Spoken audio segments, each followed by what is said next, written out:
अनमोल वचन अखिल भारतीय संत मत सत्संग के संस्थापक और गृहस्थ में आनंद योग के जनक परम संत महात्मा परम पूज्य श्री यशपाल जी महाराज अर्थात परम पूज्य भाई साहब जी द्वारा प्रतिपादित इन अनमोल वचनों का पालन करना अति आवश्यक है। ये वचन हमारी गृहस्थ आध्यात्मिक साधना के लिए मूलभूत सिद्धांत हैं, जो इस प्रकार हैं। हम दुनिया की हर चीज की कीमत आंकते हैं, अपने मानव जीवन की कीमत भी जाने व परमात्मा की प्राप्ति हेतु साधना करें। मनुष्य योनि एक उपहार है, इसीलिए परमात्मा को धन्यवाद देते हुए आधा घंटा प्रातःकाल, आधा घंटा सायंकाल पूजा अवश्य करें। सत्संग, सतनाम व सद्गुरु को प्राथमिकता देते हुए इसी के आधार पर ध्यान योगाभ्यास अवश्य करें व गृहस्थ के कार्यों को परमात्मा का कार्य समझकर उसी की याद में संपन्न करें। हर समय ये ध्यान रहे कि गुरु कृपा द्वारा परमात्मा की पवित्र सत्ता का हमारी आत्मा में वास है, अतः मन में निरंतर अपने इष्ट देव का जाप करें। मान सम्मान की इच्छा ना करें व अपमान से दुखी ना हो। परमात्मा के अतिरिक्त किसी और का भय ना करें। दूसरों की बुराई न करें, न सुने, सत्य व मधुर बोलें, अश्लील शब्द मुंह से ना निकालें, सभी से नम्रतापूर्ण व सुंदर व्यवहार करें। धर्म पत्नी के अतिरिक्त अपने से बड़ी से माता जैसा, बराबर की से बहन जैसा व छोटी से पुत्री जैसा व्यवहार करें। सांसारिक जीवन यापन की आवश्यकताएं अंतहीन है, इसलिए अधिक से अधिक समय सत्संग में व धन परोपकार में खर्च करें। याद रखें, न स्त्री माया है, न धन दौलत, न ही परिवार। माया वह है जो हृदय को परमात्मा से दूर हटा दे। अतः निरंतर सत्संग और सद्गुरु की शरण में रहने का प्रयास करें। भोजन अपने इष्ट को अर्पण कर प्रसाद रूप में परमात्मा की याद में करें। रात्रि में सोने से पहले अच्छे बुरे कार्यों का आत्मनिरीक्षण कर उसका समुचित पश्चाताप करते हुए ध्यान करें व प्रभु की गहरी याद में ही विश्राम करें। परमात्मा तू ही है, तेरी इच्छा पूर्ण हो।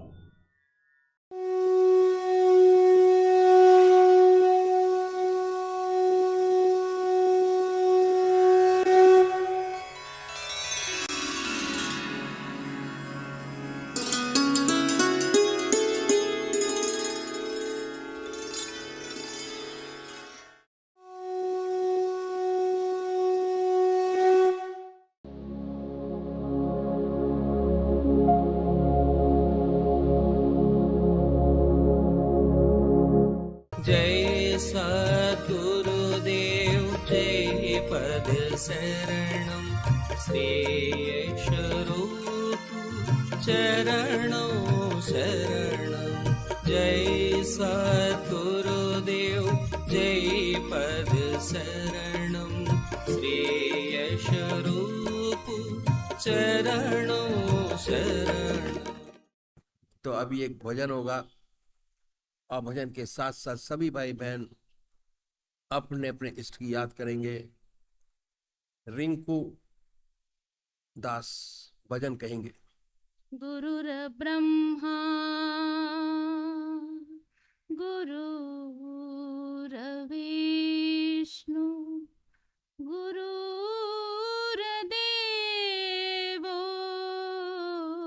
महेश्वरः गुरु साक्षात् परब्रह्म तस्मै श्री गुरुवे नमः। अखण्डमण्डलाकारं व्याप्तं येन चराचरं तत्पदं दर्शितं येन तस्मै श्री गुरुवे नमः।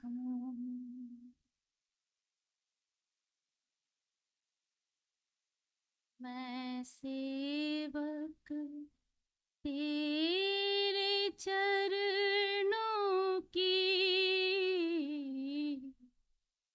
मैं सेवक तेरे चरणों की। सब कुछ है प्रभु तू ही है मेरा, एक आशा तेरे शरणन की। मैं सेवक तेरे चरणों की। गणिका गीत अजामिल तारे, तारे सदन कसाई को, तेरी दया से शबरी तर गई, तारे मीरा बाई को। मैं जीवन तुझे अर्पण की, मैं जीवन तुझे अर्पण की। मैं सेवक तेरे चरणों की। द्वार तेरे आ लौट गए हम, दर्शन तेरे पा ना सके। द्वार तेरे आ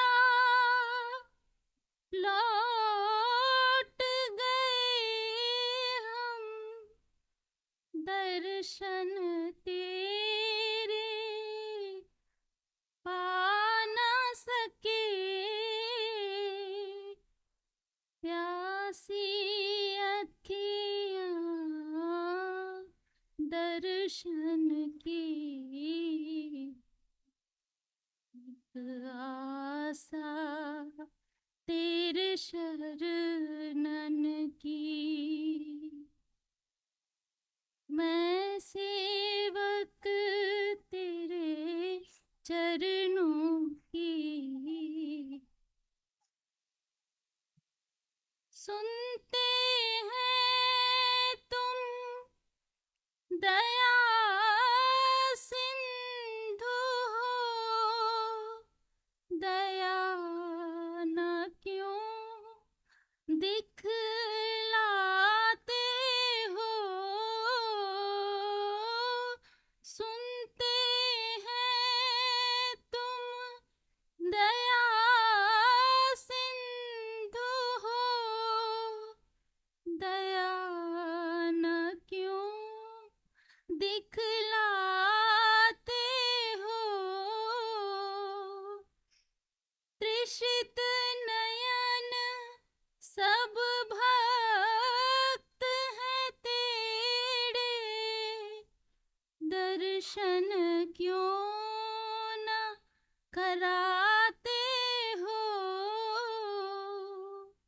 दीप्त नयन करो भगतन की,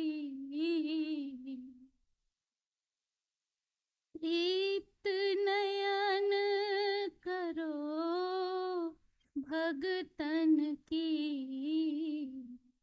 मैं जीवन तुझे अर्पण की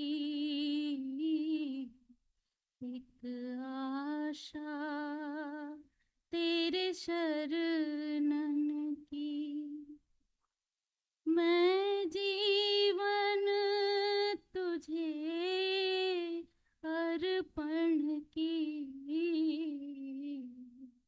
एक आशा तेरे शरणन की मैं जीवन तुझे अर्पण की। पूजनीय माता और बंधुओं, अनादिकाल से दो रास्ते परमात्मा की प्राप्ति के चले आ रहे हैं। एक रास्ता नीति का रास्ता है, जिसे हम संन्यास मार्ग कहते हैं, और ये रास्ता बहुत पुराना है। और हमारे देश में बहुत ऊंचे ऊंचे सन्यासी हुए जिन्होंने समय समय पर आकर हमारे देश और धर्म की रक्षा की। ये रास्ता छोटा है, समय कम लगता है। नीति के रास्ते का साधक हर वस्तु का त्याग करता चला जाता है। ऐसा व्यक्ति घर बार छोड़ता है, बीवी बच्चे छोड़ता है, धन दौलत छोड़ता है, और संसार की हर वस्तु का त्याग करके संन्यास ग्रहण करता है। संन्यास लेने के बाद साधना में लग जाता है, और फिर ऐसे साधक के सामने सिर्फ एक ही काम रह जाता है, वह परमात्मा की प्राप्ति। दुनिया के सारे काम उसके लिए समाप्त हो जाते हैं। ऐसा साधक सच्चे हृदय से परमात्मा में लगे तो कोई वजह नहीं कि उसे अपने रास्ते पे सफलता प्राप्त न हो।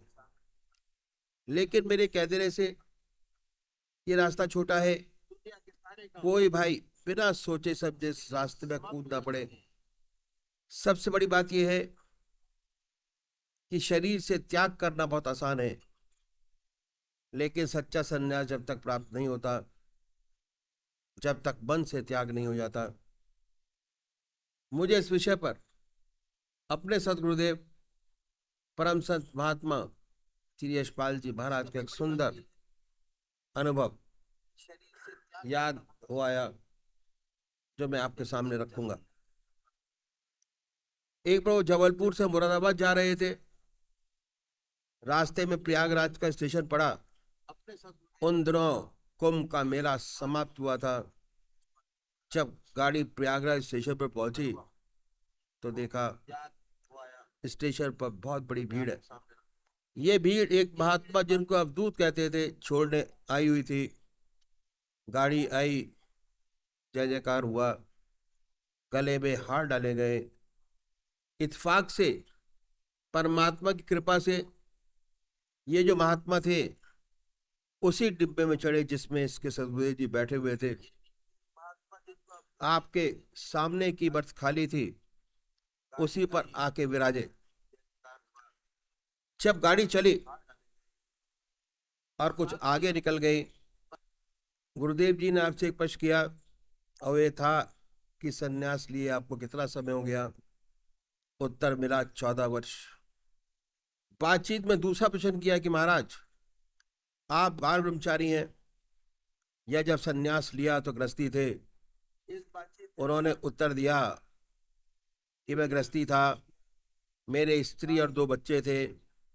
बातचीत होती रही। इसके बाद गुरुदेव जी ने आपसे प्रार्थना की कि महाराज वो एक प्रश्न और करना चाहते हैं, लेकिन वे मेरा प्रश्न कुछ अजीबो गरीब है, इसलिए पहले से क्षमा चाहूंगा। और अगर आप मुझे सांत्वना दें, आशीर्वाद दें कि मेरे इस टेढ़े प्रश्न से आप नाराज नहीं होंगे, तो मैं प्रश्न करूंगा, अन्यथा नहीं। मैं किसी के हृदय को दुखाना नहीं चाहूंगा। महाराज जी चुप हो गए, ध्यान में चले गए। फिर कुछ देर बाद बोले कि आप कुछ कहना चाहते थे। तब गुरुदेव जी ने तीसरा प्रश्न किया और ये था कि अभी भी आपको अपने भी बच्चों की याद आ जाती है। यह पुष्प सुनकर वो खामोश हो गए और ऐसा महसूस हुआ कि ध्यान में चले गए। 10 मिनट बाद आपने आंखें खोली और कहने लगे, बच्चा सच तो यही है कि आज भी हमें अपने बीवी बच्चों की याद आ जाती है। और जब मैं अपने गांव के पास से निकल जाता हूँ, जहाँ का मैं रहने वाला हूँ, तो याद बिल्कुल ताजा हो जाती है कि ये मेरी स्त्री, ये मेरे बच्चे, ये मेरा खेत, ये मेरा मकान। और अब बच्चे बड़े हो गए, काम काज संभाल लिया। गुरुदेव जी ने आपके चरण छुए। वाकई में वे बहुत ऊंचे महात्मा थे, अवधूत थे, कोई शक नहीं। क्यों सन्यास लेते ही आश्रम बदल जाता है। सन्यास के अपने यम नियम है, न उसका कोई बीवी, न बच्चा, न मकान, न खेत। शरीर से त्याग हो गया, लेकिन मन से त्याग करने में बहुत बड़ा समय लगता है। दूसरी बात क्या है कि त्याग का बड़ा अहंकार होता है। हम गृहस्थी लोग कभी कभी संसार से दुखी हो जाते हैं और अपना दुख सन्यासियों के पास जाकर कहते हैं कि महाराज, हम दुखी हैं, मन में शांति नहीं, चैन नहीं, कोई उपाय बतलाइए कि शांति मिले। कहते हैं ऐसी बात नहीं, ईश्वर को याद करो, परमात्मा का ध्यान करो, इसी से सच्चा सुख और शांति मिलेगी। और हम गृहस्थी लोग करते भी हैं, लेकिन हो नहीं पाता। जब नहीं हो पाता तो मजबूर होके चले जाते हैं। कष्ट करते हैं कि महाराज बनता नहीं, व्रत तो करते हैं, लेकिन ध्यान तो होता नहीं। तो अक्सर सुनने में आ जाता है कि भाई ये रास्ता सन्यासियों का है, आप तो गृहस्थी हो। तो सन्यासियों में शुरू शुरू से भावना हृदय में पैदा हो जाती है कि हम सर्व साधारण मनुष्य से कुछ अलग हैं। सूक्ष्म अहंकार अंदर ही अंदर पैदा हो जाता है। अहंकार जहाँ है वहां परमात्मा नहीं। दूसरी बात यह है कि ज्यादातर व्यक्ति किसी न किसी परेशानी में पड़कर संन्यास ले बैठते हैं, वैराग पैदा हो जाता है और संन्यास लेने के बाद जीवन बदल जाता है। संन्यास के अपने यम नियम है, कठोर तपस्या, ब्रह्मचर्य, आसन की सिद्धि, प्राणायाम। बहुत से लोगों से तो ये बनता नहीं, जिनसे बनता है वह कठोरता से अपने मन को साधते हैं। इस अभ्यास में दबाव रहता है और दबाव के कारण बहुत सी रिद्धियां सिद्धियां प्राप्त हो जाती हैं। तो ऐसे महात्मा संसार में आते हैं संसार की सेवा करने के लिए, लेकिन उनके काम क्रोध, लोभ, मोह और अहंकार, ये जो दुश्मन है, इस रास्ते के समूह नष्ट नहीं हुए रहते, सुप्त हो गए होते हैं, दब गए होते हैं। अभ्यास के प्रेशर से मालूम होता है कि इन पर काबू हो गया, वास्तव में नहीं हुआ होता। जब ये संसार में आते हैं, संसारिक वस्तुओं से संपर्क होता है, तो सुनाई पड़ता है कि भाई एक विख्यात सन्यासी महात्मा थे, अमेरिका चले गए। और ऐसी बहुत सी अनहोनी बातें सामने आती हैं। तो वजह यही है कि जब तक परमात्मा की सच्ची प्राप्ति नहीं हो जाती, तब तक काम, क्रोध, लोभ, मोह, अहंकार से छुटकारा नहीं मिलता। जिन्हें परमात्मा की प्राप्ति हो जाती है, उनका इन पर नियंत्रण हो जाता है, ये उनके मित्र बन जाते हैं। ऐसा कोई उच्च कोटि का विरला होता है, और जो ऐसा होता है वह संसार का बड़ा कल्याण करता है, संसार से उसको बड़ा लाभ होता है। तो इस अभ्यास में दबाव शुरू से ही शामिल है। जैसे आप किसी स्प्रिंग को दबा कर रखें, जब तक दाबे है दबा है, हाथ से छूटा कहीं बीमार कर सकता है, मुंह पर लग जाए, माथे पर लग जाए, बिल्कुल यही दशा होती है। इस अभ्यास में दबाव है और हर दबाव की प्रतिक्रिया साथ साथ सामने आ जाती है। ये सारी बातें हैं, इन सबको सोच समझकर संन्यास के रास्ते में कदम रखना चाहिए। और खासकर उन लोगों को जिनकी शादी हो गई है, जो गृहस्थ आश्रम में प्रवेश कर गए, उनको तो संन्यास की बात कभी सोचनी नहीं चाहिए। करोड़ पीछे एक तो नजर आते हैं, जैसे महात्मा बुद्ध जो गृहस्थी थे, संसार छोड़कर चले गए और ईश्वर को प्राप्त किया। लेकिन 1000 पीछे 999 असफल होते हैं, न उनकी दुनिया रहती है न दीन। ऐसी बहुत सी घटनाएं इस सेवक के सामने आई, सब में असफलता, न इधर का रहा न उधर का। सर्विस छोड़ी, बच्चे छोड़े, कुछ न कर पाया, बर्बाद हो गया। पर जिन्होंने गृहस्थ आश्रम में पदार्पण कर लिया है, उन्हें 1000 बार सोचना चाहिए कि उनके लिए रास्ता नहीं है। जो बाल ब्रह्मचारी है और जिनका जन्म से ही संस्कार इतना ऊंचा है, उनकी बात तो अलग है। उनके लिए तो सन्यास से बढ़कर कोई दूसरा रास्ता नहीं। ऐसा व्यक्ति इस रास्ते में बहुत चमकेगा, करोड़ों का भला करेगा। ऐसी हमारी धारणा हो गई है कि हम गृहस्थियों के पास कोई रास्ता नहीं। बहुतों की ये धारणा है, और बहुतों की ये धारणा है कि 55 से 58 साल तक तो अपना काम करें, 58 साल के बाद जब रिटायर हो जाएंगे तब भगवान का नाम लेंगे, परमात्मा का नाम लेंगे। ये बहुत बड़ी भूल है। 58 साल के बाद रिटायर हो जाने पर कुछ नहीं होता, फिर भगवान का नाम नहीं लिया जा सकता। आदतें इतनी मजबूत हो जाती हैं कि उन्हें बदल नहीं सकते। शरीर भी जवाब देने लग जाता है, आप बैठ नहीं सकेंगे। ध्यान करने की बात तो अलग रही। तो ये भावना जो हमारे अंदर आ गई है बड़ी गलत है। और अधिकतर लोगों की ये भावना है कि 58 साल के बाद ही पूजा पाठ करेंगे, परमात्मा का नाम लेंगे। अभी से भगवान का नाम लेकर क्या करना, बहुत गलत है। फिर नहीं होगा। जो कुछ बनेगा आज बनेगा, अभी बनेगा। तो गृहस्थियों का रास्ता ही बहुत पुराना है, जिसे हमने बुला दिया।